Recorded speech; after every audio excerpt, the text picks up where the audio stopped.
Okay, and we are live. It is 8 p.m. It is Sunday, September the 17th, and this is the first of the live review sessions, and talking about science fiction and fantasy, the community, different things like that. Uh, I'm doing this because I want to practice talking live and talking about the things that I enjoy talking about. It's practice, and I also want a way for a community to also talk about what they're reading and what they're enjoying. So, if anyone joins, please put in chat what you've read recently in the last few weeks with a mini review, and anything else you want to share as well. I kind of want this to become a thing where people stop by and they talk about whatever book they're reading, and I'm talking about what I'm reading. Some people are talking about the books they read together. Some people might have read the books that I read. It's supposed to be an interactive community of reviews and talking about science fiction and fantasy, the books that have come out, the books that are coming out, and just having a good time geeking out about the community and the genre. So, like science fiction, fantasy, horror, but I'll probably talk about all the things that I read. And my goal here is to do this for an hour and to do this Sunday nights. I'm not sure if it'll be every Sunday night, but that would be nice. And just kind of have a place for people to interact. So we'll see how it works out. I'm excited about it.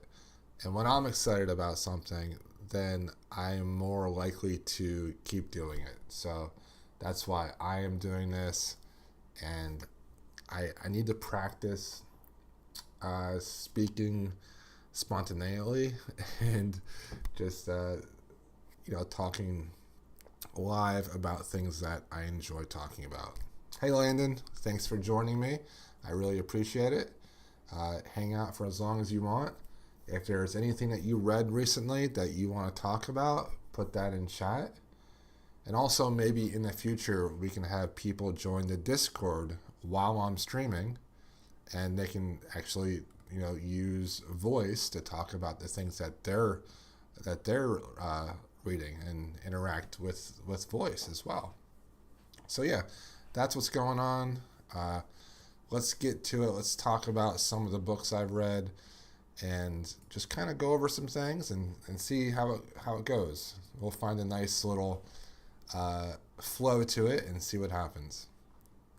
So these are going to be all the books that I've read in the last 2 weeks, short stories, books, and we'll talk about them. We'll see how other people thought of them, and we'll see if I can remember.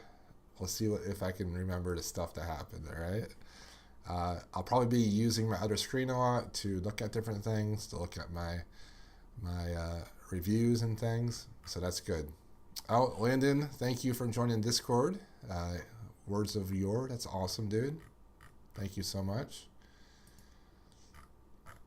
All right, let's start with the first thing that I read in September. So the first thing I read in September was by T. Kingfisher, also known as Ursula Vernon. This is called A House with Good Bones. A House with Good Bones.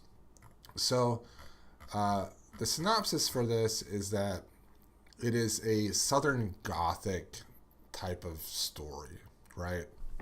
Oh, wait, let's go over this way. Yes. A Southern Gothic type of story. And it is about a woman named Sam who moves back in with her mother.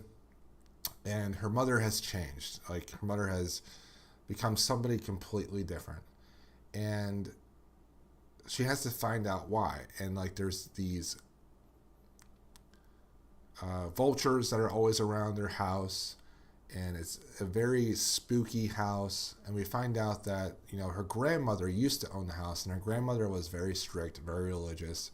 And we also find out that there is like this great grandfather that was into like occult things. And it is a very dark and twisty book, and a lot to do with plants and the plants coming alive, like roses and things. And then there are creepy little clay men that come out of the dirt and attack people. So it's a pretty crazy book. My initial impression with this is that I was digging it, the story, and I like the voice of the novel. There's a lot of random insect facts, and the whole vulture thing is very intriguing. So I personally live somewhere with a lot of turkey vultures, so reading about all these huge vultures was fascinating to me. So I was really interested to see what was going on with the mom while she was acting really weird. And those were my first impressions of the book. So I finished it, and my overall thoughts is that it really dived deep into this mother and daughter relationship and how the insecurities and issues of former generations really impact the future generations. So, you know, with one mother and daughter, they had a really bad relationship. The mother was a little bit abusive, and how that impacted when that daughter had a child. And so that's why I really enjoyed this book, and it really gave me a better understanding of that mother-daughter relationships that I always see with people that are kind of like strained. I don't think I was completely on board with a lot of these supernatural elements in this book. And, you know, there were definitely some visuals in here that really creeped me out. The thing that bothered me the most was this really mean grandmother that mistreated her own child and granddaughter. So that was the scariest thing. I don't really believe that generational actions really impact future generations. I think that everyone always has a choice, and that if you were treated awful, that doesn't mean you're going to treat your own kids awful. I don't think that's the case. I believe people can change. I really believe that. I like this novel. I wasn't completely blown away with this novel, but I did like it. So let's see here. Let's see if I can do this right.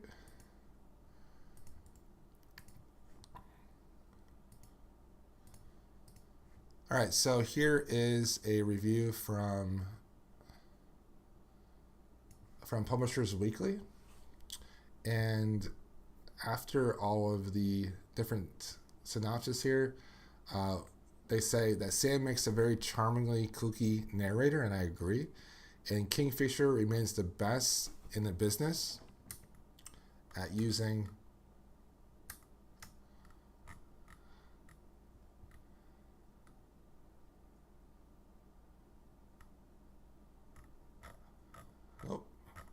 there we go. Kingfisher remains the best in the business at using horror and fantasy to explore abusive relationships and how to escape them. Horror fans who like a little whimsy on the way to a chilling climax won't want to miss this one. So I liked it. I did. I gave it a like a 3.5 star rating. I wasn't amazed with it, but I did enjoy it. All right, so the next thing that I read was Clarkesworld issue 202. Clarkesworld issue 202. And let's pull up my reviews of these. I really liked a lot of these stories, mainly because I was able to focus on a lot of these and actually read them and not have any stories that like went way over my head. A lot of times when I read Clarkesworld, there's like one or two stories that are just like way over my head. My favorite story, without a doubt, from this was from Marie Vibert. It was called Cheaper to Replace. It's like most AI caretaker friend stories, and I just really enjoy those type of stories. James is an old robot who has traveled around the university, and worked with multiple departments. Now Hannah, she's a student, has formed a bond with James, but James is malfunctioning. So this is a story about obsolete robots and what we do with them when we form an attachment to them. I really like this story. I thought it was fantastic and one of my favorites of the year. I also liked from Marie Vibert's The Subway Algorithm is Half Constructed from earlier in the year. That was from Fantasy and Science Fiction, the March and April issue. So next story was Death and Redemption, Somewhere Near Tuba City by Lou J. Berger. This is a crazy story about sentient cars and the women who hunts them down. We learn throughout the story that these sentient cars have feelings and thoughts. So there's a final showdown between this car chaser, Malden, and the leader of the sentient cars, Big Bertha. And the ending was fantastic. I really enjoyed it. And the next story in there was Estivation Troubles by Bob Balder. So a winter person and a summer person fall in love while traveling the galaxy. Now they come from this planet where the people are separated between as winter people and summer people. The winter people have different culture, they look different, and the summer people, obviously they wear shorts a lot, and they travel the galaxy together. Only 10 years have passed for them while they're traveling, but over 30 years have passed for the people that they left behind, their families. So now they go and they visit their families, and they must decide what they want to do with their future. And one of them, really misses their family and wants to stay. And they need to decide, okay, is this going to work out? What was nice about this is it really looked at the differences of culture and how those differences with culture can come together and be okay with that. Next was Cleo Scroll by Brenda W. Clow. This is a novelette. It's a time-traveling entity that has the knowledge of the human race up to about 2023, our time. And it goes back into the 14th century. And a young person finds this entity, and the entity gives them knowledge that they wouldn't know. And so people think that the young person is a devil, and they try to burn her or burn them at the stake, right? And but the entity ends up helping her and saving her. And after that, they find a traveling companion, Dante Alighieri, yes, the person that wrote Dante's Inferno. And what happens is we have these delightful conversations between Dante and the young person and also the entity. And the more I think about this story, the more I liked it. Risa Wolf wrote a story called Tigers for Sale. A station and its only inhabitant, Kethel, are the gatekeepers to another universe. And Station has its own personality, and it's very jealous of Kethel. When a new traveler comes through that is qualified to go to this new universe, Station actually gets jealous of the relationship that Kethel and this new person have.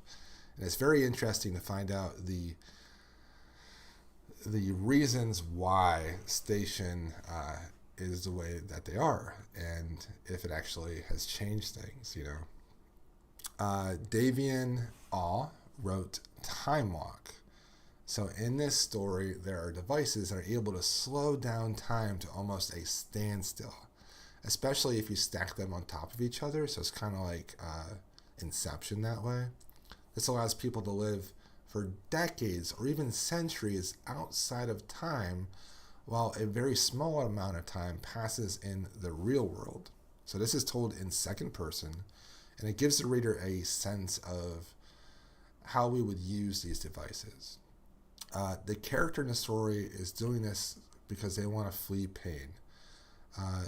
They don't want to deal with their grief. But this story shows us that, if we're trying to push down our grief, it's going to come back. We have to deal with the grief, I enjoyed this one.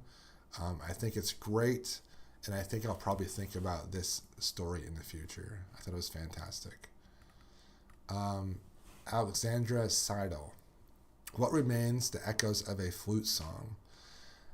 So this person, it's not a person, this being on this planet can only communicate with a flute. And they find this stasis pod. And the stasis pod has a human in it. But the issue is that the stasis pod was broken and no one woke this human up. And the human wakes up and none of the other humans are alive. We find out that global warming is really bad and that it's extremely hot in the middle of the winter. And we come to understand that, probably a lot of people died because of the heat during the summer and the lack of food. I like this because this sentient being that plays the flute, you're not really sure what it is. Sometimes I think it's like an ape or something. It's a very sad ending. It definitely has some suicide trigger warnings in it.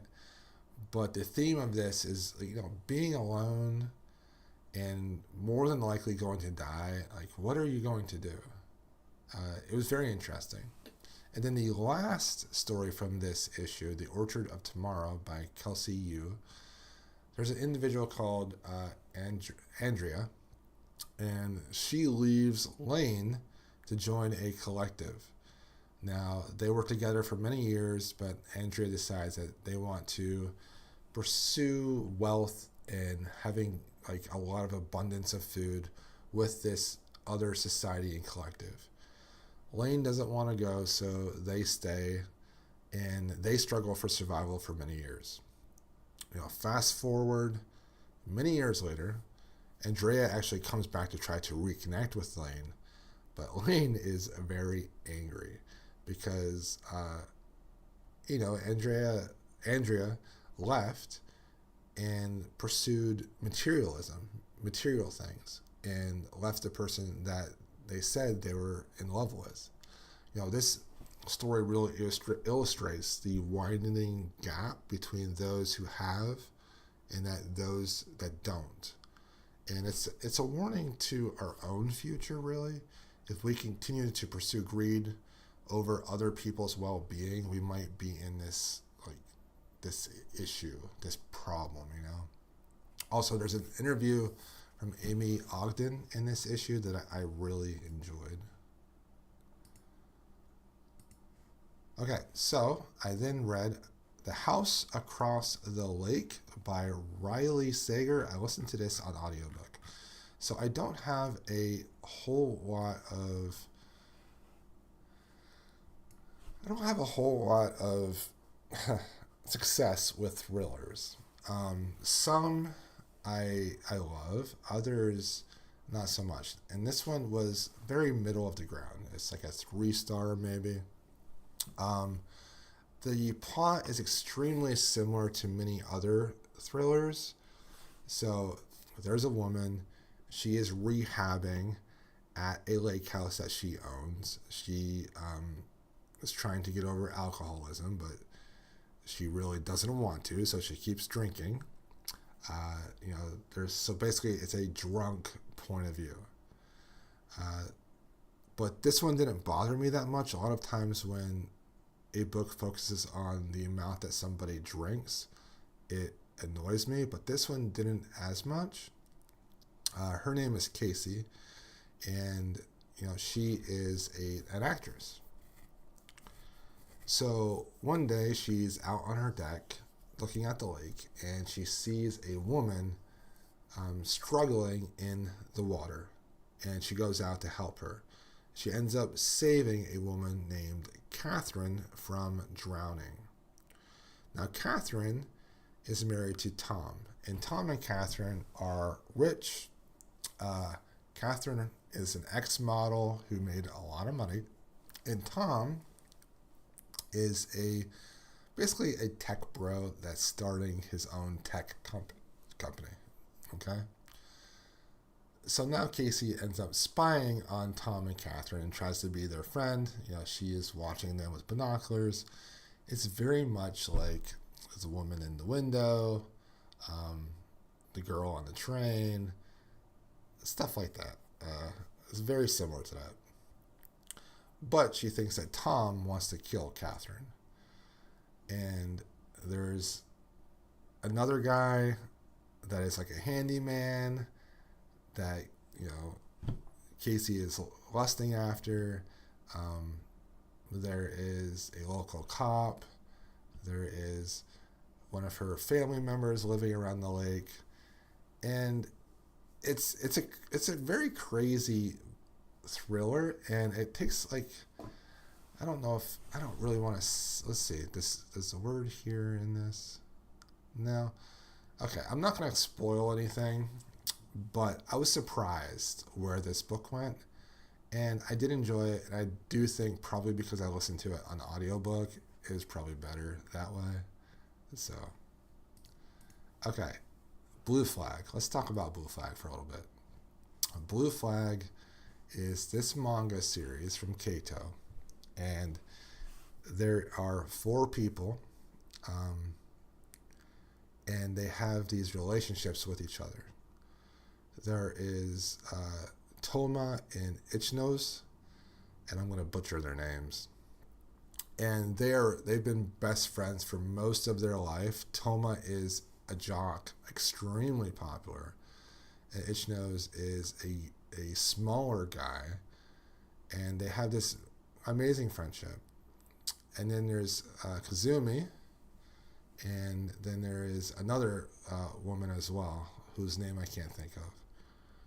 But it is about the interaction between these characters and their feelings for each other.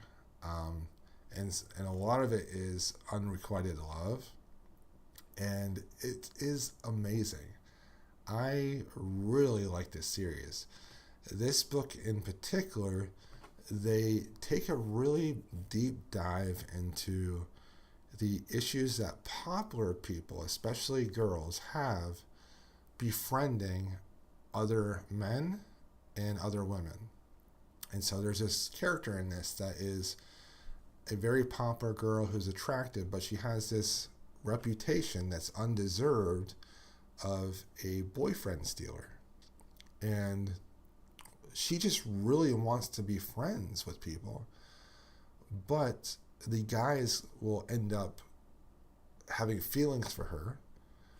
And if the guys have a girlfriend, the girlfriend ends up being jealous of her.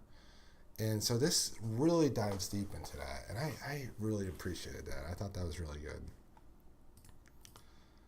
All right, let's see here. Clark's World. This was 203. This one was from the August issue.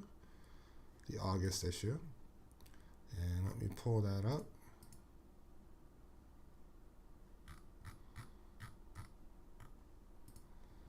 So in this issue, we had I really enjoyed this issue. I gave it a 4-star. So the first story is called Every Seed is a Prayer, and Your World is a Seed. This is by Stephen Case. Ava and Odom are helping with the Green Belt Tree Reforestation. And then there is an artificial intelligence named Elle that runs the program to take carbon out of the atmosphere by creating more trees. And this tree forest is huge. It goes from Canada all the way down to Mexico. And drones and robots are creating these new strains of trees that create this giant forest. So I like this one quite a bit. The artificial intelligence is a little creepy. The end was crazy. And I don't want to spoil anything, but I did like this quite a bit. Let's see. Let me just pull this up. I forgot that some people commented on this in Discord. So Robert said that he read this and he thought it was pretty good, but he was really creeped out by Elle. The story does a pretty good job of illustrating the onward march of AI technology towards automation. So then there's Window Boy by Thomas Haw. This was a horror story in Clark's World, yes. A boy is feeding a wild boy that comes to his window. In a world that has been taken over by beings called gracklers, people have to live underground. Armed mailmen that are like half robot deliver the necessities for these people that are living underground. And it's this question, can the wild boy that comes to this other boy's window, can he be trusted? Very fun story, creepy. Robert thought that he was really curious about how things were created that way. So fun story. Next, we have Andy Dudak. He wrote Light Speed is Not a Speed. This is a secondary world about bards who rewrite history about their gods. So it's a very interesting premise that builds on the idea that people that write the history set the truth and they can change history. There's a very specific bard named Elle. He basically rewrites himself as a god. If this was executed a little bit better, I would have loved this. It was pretty good. The next one was called Who Can Have the Moon by Kang-yoon Gu, and it's translated by Tian Huang. Very beautifully written, but it was a bit of a floundering novelette about self-expression, about art and what art truly is to the artist. There was a lot of talk about NFTs and like the digital evolution of 3D modeling, and basically it's about art and how art is going to be perceived in the future, and how that art will be looked at in online space, and how artists can make a living. So it was good. It was beautifully written. So this was probably one of my favorite ones from this issue, Empathetic Ear by MJ Pettit. So there's this history teacher, and they are a history teacher at a university, and they're struggling with the standards and the metrics of academia, and they're just not performing well as a teacher. They aren't as empathetic as they should be. So they end up getting a device that helps them regulate them being empathetic and gives them subvocal thoughts to become a better empathetic person.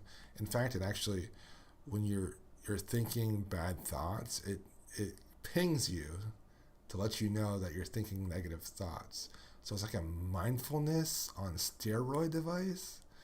But soon the device starts to tell them what to actually say. And even when it's to the detriment to the history teacher, this is a great story. It really brought up the idea of compassion fatigue. And it talks about mindfulness. Two things that I am very interested in learning about and working on myself. As a librarian, I do have a lot of compassion fatigue. And as someone that tries to meditate often, I do want to be more mindful. Great story, Empathetic Ear by MJ Pettit. Another great story was Gel Pen Notes from Generation Ship Y by Mariska Pichette. This is a generation ship that is leaving Earth with a group of people who graduated high school together. Back then in the late 1990s, but the generation ship is leaving in 2018 or something. These people cannot age, they cannot have children, and so when a generationship journey is centuries long, and you can't age and you can't have children, can your human mind actually handle it? And I really like this one. It's good. And then the last one from this one is called Resistant by Koji A. Day. People are resistant to these nanobots that doctors are injecting into people's brains to help them regulate diseases and things. So it's really an idea about this one was confusing, to be honest. It was very confusing. And is it good or not to be injecting these nanobots that basically control how we think? Okay. The next thing I read was The Sinister Booksellers of Bath. I love this one. This was good. I read this with a few friends and I enjoyed it quite a bit. Let me see, pull up my thoughts on it real quick. So my overall thoughts is that it was deeply complex world building for a young adult book. I really enjoyed the first book in this series too. This is the second book. Has amazing characters. There is a character named Susan, and she is like a half demigod. Her father is this like ancient being that does like things in the mountain and things outside of London. And so she has like a little bit of power from her father. And then there is a character named Merlin who works as a left-handed bookseller. A left-handed bookseller is a person that has really great physical abilities to stop the mythic and the supernatural elements in England, in London, Bath, from overwhelming the normal world. Okay, so there are left-handed booksellers and there are right-handed booksellers. The right-handed booksellers are the knowledge experts, the thinkers, the intelligent people in this group of booksellers who protect the world from supernatural entities. Okay? So what happens is at the beginning they find this map, and Merlin and someone else gets sucked into the map. Merlin gets sucked into the map, and he has to fight these stone creatures that's attacking him. And the only way to get him out is if Susan goes into the map herself and draws like a map exit. Well, come to find out, there is this wizard who is killing people every 6 years and wants to heal their granddaughter, I believe, and also uses this old ancient one as a person that does their bidding. Okay? And my initial thoughts when I was reading this is that I was very confused because I couldn't remember the first book at all. And they find all these dead people in this clock tower. And so you really have to figure out what's going on. Some things that I loved about this book is that Merlin is very androgynous. Merlin wears dresses. Merlin wears women's clothes, men's clothes. This whole series is during the early 1980s.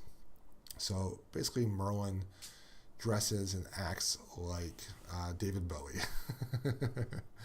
Yeah, David Bowie. And Susan is this very capable person that is going to art school. She has a job. And what I liked is, even though all these things are going on where people are being abducted and they want to abduct Susan to be a sacrifice, she is still going to class. She is still going to work. And a friend of mine said that, all the people in this series are very capable. They're very smart, and they're able to really do the things that they need to do to get the outcomes needed. If you're looking for a new young adult series, I think that you should check this one out. I thought it was I think it's fantastic. Very deep world building. Okay, let's talk about Premi Mohammed's short story collection. It's called No One Will Come Back for Us. No One Will Come Back for Us. And these are a lot of Lovecraftian stories. A lot of very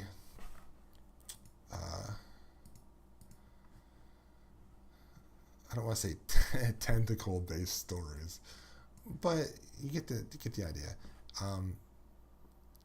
Extraterrestrial beings that are so powerful and large that they could be gods, and there are a lot of gods in these stories, gods that are more newer gods.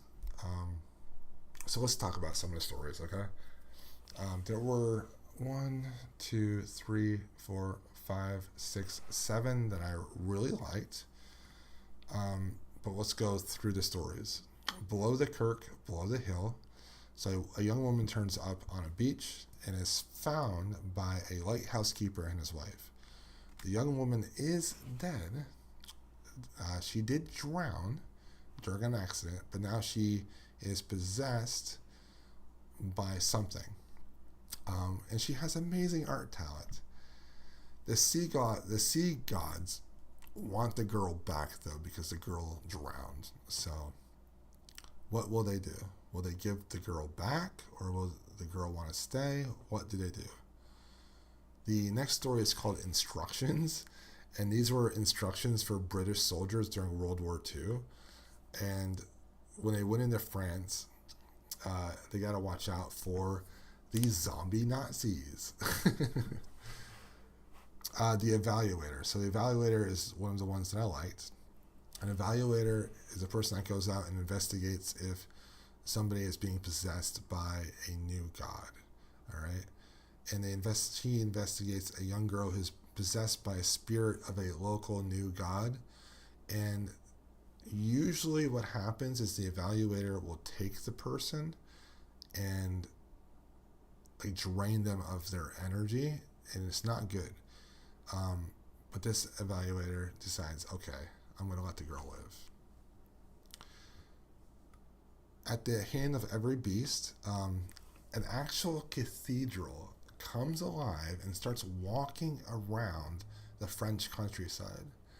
It was silly. But the story talks a lot about the essence between good and evil, and what is good, what is evil, heaven and hell, and things like that. The adventurer's wife. So there is this hidden wife from a distant country in Africa, and they're being interviewed because their husband just died. And they want to find out what happened to the husband and her in Africa. It was pretty creepy and good. The General's Turn. So this was my favorite story from this collection. So an enemy combat is captured, and they're forced to play this game that is being watched by this live audience. And the game is that they must choose who is death between a multiple of other players in the game. So I'll say there's 24 people, and using context clues, they have to figure out who death is. If they pick the right person, they get to go free. And there is like this game show host person almost, and they end up like helping the person go free a little bit. And this was a really good inspection on war and how the different sides see themselves during conflict. No one ever thinks of themselves as the bad guys. And this story really shows to us that, if people are killing each other, a lot of times there is no good or bad side. 16 minutes. When the nukes are flying towards you and you only have 16 minutes of life left, what do you do? It was an okay story. The next story was called Fortunato. This was a creepy story about humans revisiting a planet that they colonized, but the colonizers actually turned into cannibals and developed deformities. It's a look at colonialism and how bad it is and things. It was pretty creepy. The honeymakers. A young girl gets swarmed by bees. After she wakes up from her coma, she can now commune with bees after she was attacked by all these bees. And then with the other kids in the neighborhood, they end up becoming like these bee flower children. It was a weird story. 4 Hours of a Revolution. This was probably my second favorite book. And it's another story about death. So death, or the Grim Reaper, is following a soldier during a war because that soldier's time, their life is almost up. Death ends up having this connection with this soldier. And when the soldier is about to be killed, Death must make this decision, like, do they let this happen or what? I thought it was fantastic. Another story about some scientists. It's called For Each of These Miseries. They're going beneath the ocean to investigate strange occurrences that might point to like a giant squid-like being at the bottom of the ocean. Very cliche story, but enjoyable. Next story was Everything as Part of Its Infinite Place. This is a weird story about a boy who ends up changing the alternate universes to create a better result for his friends. It really made me think about like fate and consequences, stuff like that. Next, No One Will Come Back for Us, which was a great story as well, about a reporter that visits an area of another country that is ransacked by a mysterious disease. It ends up being like this Lovecraftian being's side effect on the populace. It's written really well, but it really shows the indifference that the Western world can have toward these other countries that we deem to be of lesser importance. Next story was Willing. The gods have a new sacrifice.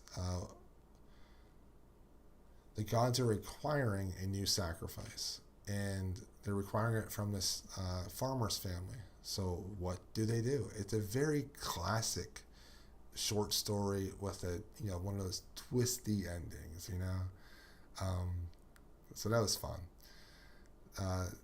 So then there was kind of like a sequel to the Evaluator. It's called Us and Ours, and it was great. Basically, the world is just getting destroyed by these new gods and tentacle things and stuff. And it's all about this friendship and how they can use friendship to stop the gods from destroying the world. It's about a group of normal people using lost knowledge and rituals to put a god back to sleep. It was an enjoyable story. Then the next story is called The Redoubtables. So a group of scientists get blown up, and this huge crater is created Creator. Okay. Crater is created, and it's the only thing left on the island. And this inspector goes to find out what happened, right? It doesn't give a lot of answers, but questions more about the lengths that science goes to actually get answers. It was very interesting. And then the last story from this collection was called Quietus. And this was another science story. A soldier is being put through this sleep experiment, which he can sleep, but also he can react and move. And but while he is given this medication, this treatment, he's actually reliving his past lives of him actually being a soldier, and when he sacrificed himself over and over and over again for different causes throughout the many centuries when he was sacrificing himself, right? And it's a great story about the depths that people in leadership go to use people and to use soldiers and to use technology to create these wars, to create death. And very enjoyable story. Overall, this collection, I gave around a 3-star rating. There were, a handful that I really enjoyed, but some of them that I just kind of missed on some of them, Okay, let's see here. The next thing that I read in the last couple weeks, very cool. Yeah, Landon, there's a lot of good stories in there. And the thing of it is with collections, even though I try to read all of them, you don't have to read all the stories. You can always just read the ones that are good, that you enjoyed. Okay, so Blue Flag number 6. Oh man, so the moment that this series has been building up to actually happened in volume 6.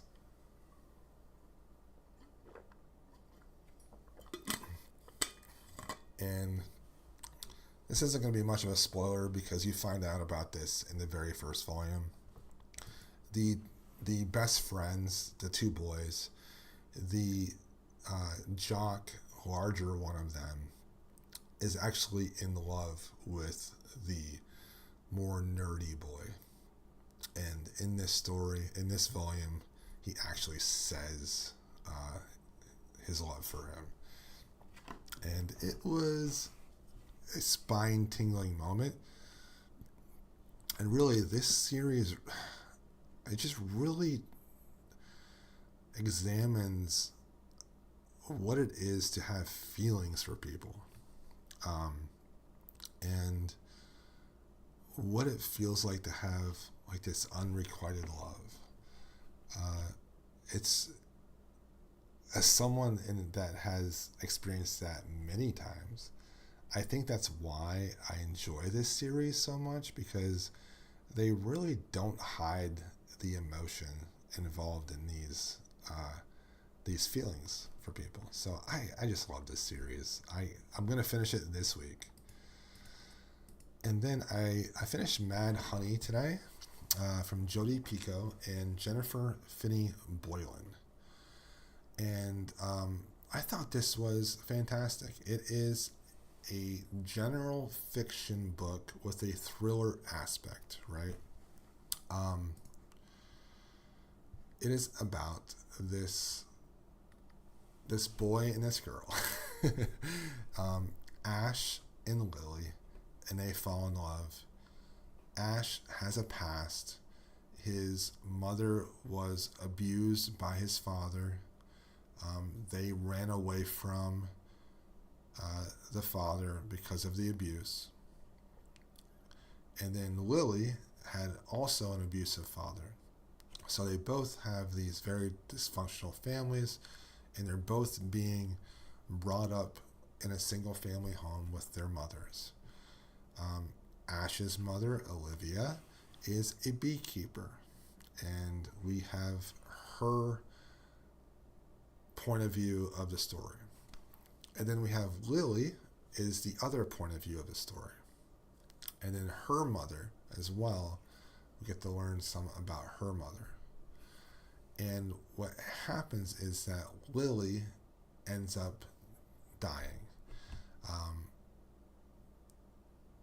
The police find Ash holding Lily's body in the house, and they jump to conclusions that the young boyfriend is responsible for Lily's death. Okay? There is a... Boy, it's tough to talk about this. So I know that when you review things, you really shouldn't hide like LGBT representation. But it's difficult with this one because it's difficult. Suffice to say, that's a big part of the story, okay? And it is about the struggle that these teenagers have in high school, the struggle that these mothers have as single parents, and the struggle that everyone has in relationships. And this book made me think a lot about domestic abuse and how I talk to people as well. Not that I think that I would ever be a person that would be involved with domestic abuse, like the perpetrator of it, but it made me think about maybe how I think when I get upset, and not to say the things that pop in my mind when I get upset. I don't know, to be a little bit more forgiving and chill. Anyways, great audiobook. I can't say enough about this audiobook. It was so good. And then the last thing I'm going to talk about is The Tyranny of Faith by Richard Swan. I am actually not finished with this. I'm about 100 pages away from finishing it, but I'm going to review it anyways. It's the second book in this series, and I'm enjoying this series quite a bit, and I don't have anything written down for this one. Basically, there is this justice named Von Volt, and he has some traveling companions with him. Helena is his apprentice, and then there are the two people that are basically guards, Bressinger and Sir Radomir, okay? And they're trying to stop this guy named Bartholomew Claver. Bartholomew Claver has stolen these codexes from this magisterium that has these really ancient spells and abilities in them, and he is using them to wage war on these other people, okay? And it's a very sophisticated series. The world building is a little confusing because there are a lot of factions, and Richard Swan doesn't take great lengths to explain it. Okay? What's good about this story is that these four people create these relationships with each other that is forged and solidified through these terrible things that happen, you know.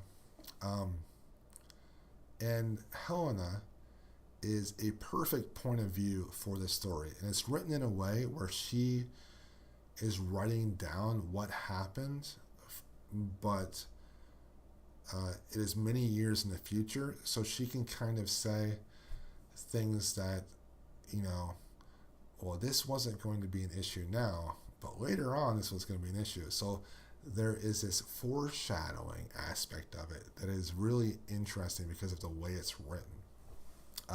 I'm enjoying the second book here a lot more than the first book. The first book, the dialogue between the people that they were interviewing wasn't that great, but the second book is much better. They are figuring out mysteries. In the first one, they were figuring out what happened to this woman in this town. In the second one, the emperor's grandson has been kidnapped, and they have to try to figure out what's happening with them. And the main character of Von Volt, the main justice, is incredibly ill. And so that makes Helena and her two traveling friends have to do a lot more. Okay? Great story if you're interested in epic fantasy that has a lot of factions and has like political issues going on. I'm enjoying this one a lot. Okay, so wow, those are all the things that I read in the last 2 weeks. There's quite a bit. I've been doing these reading streams, and it's really helping me with my reading. I'm reading a lot more because of the reading streams, and I'm very happy with that. So let me throw up my schedule for this coming week. Landon says that he just started reading The Justice of Kings last night, which is the first book in that series, and he is enjoying it. He is 4 chapters in. That's awesome, dude. I hope you continue to enjoy it. All right. So this is my reading stream schedule for this coming week. My brother is visiting, so I'm not doing it at night. Many times he's visiting at the beginning of the week, so I have to go visit with him after work. Monday, 9 to 11, Tuesday, 9 to 11, Wednesday, 9 to 11, Thursday, 9 to 11, Friday from 7 p.m. to 10 p.m., and then Saturday from 7 a.m. to 12 a.m. Yeah, that's not right. That's not right, guys. 12 p.m. That is not, I'm not doing it the entire day. I am not insane. No, that is 12 p.m. And then I'll do another weekly wrap-up next Sunday, probably at 8:30, just because I wanted to give myself an extra half hour next week because of something going on, just in case. All right. I have to fix that reading stream thing. It's not good. Okay. Man, my body could not handle reading that much if I read that much. Like, I just can't. If you watch my reading streams, you'll know that I cannot read in one spot for a very long time. Okay, so I'm finishing the Tyranny of Faith. I'm hoping to finish this tomorrow. Probably gonna read some right after I finish this stream. I want to finish that, but then I just want to focus on some smaller things. I want to read more in the fantasy and science fiction issue from July and August. I have some things in here that I want to talk about that I've already read, but I'll talk about them next week. An Amy Ogden novella that was really good. And then we have this issue of Asimov's. This was from July and August. Let me say some authors in these. So in the fantasy and science fiction issue, we have Amy Ogden, Peter S. Spiegel, Christina Ten, R.J. Taylor, Joshua Amanga, and Agwena Chove Akpeki, Faith Marino, K.S. Walker, Jill McMillan, Jordan Chase Young, Devon Sanders, Nick Thomas, Jennifer Hudak, Dan Peacock, Celeste Rita Baker, Eddie D. Moore, and Beth Goddard. And then in this Asimov issue, if I remember right, this one has a great table of contents. We have 2 novellas in this issue of Asimov's. One from Christine Catherine Rush, who I'm really enjoying her stories. Oh man, I wish I would have read more of her. I need to read more of her actually. Like just find something. There's a novella from Robert Reed called What We Will Never Be. There's a novelettes from Stephen Case, Garth Nix, and then Sean Monaghan. I really liked Sean Monaghan from last year. I read a story from him. There is Carolyn Long, a short story, David Ebenbach, Rick Wilbur and Lisa Lanzer Rose, Leslie Watt, Robert Friedman, and Barry N. Malsberg, Sam W. Presciata, and James Van Belt. And then there is a story from Sarah Pinsker as well. And then poetry, but I don't read poetry. I'm kind of a jerk that way. I don't read the poetry. I'm sorry, people. I don't understand poetry. My mind does not work that way. So, if I read those 2 things, I hope to read. Let's see. We have What Moves the Dead from T. Kingfisher. We have Thorn Hedge from T. Kingfisher. And then I have this kid's book from Stuart Gibbs. I'll probably read that. I'll probably read that soon. And then during my breaks at work, I'm going to be finishing up Blue Flag. We have Volume 7 and Volume 8. And that's my 1 hour. Alright, I need to stop streaming. I put it on for 1 hour.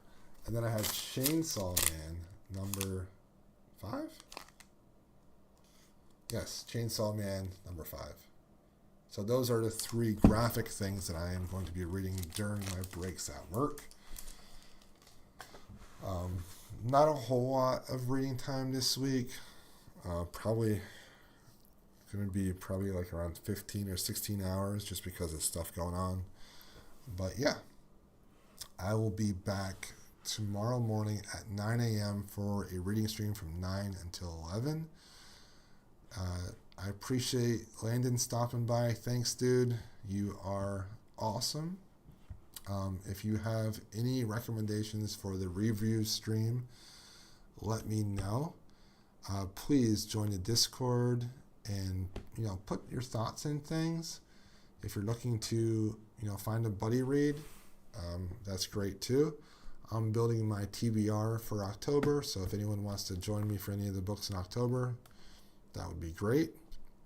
I'll probably let people know what I'm going to try to read in October next week. And that's it for me.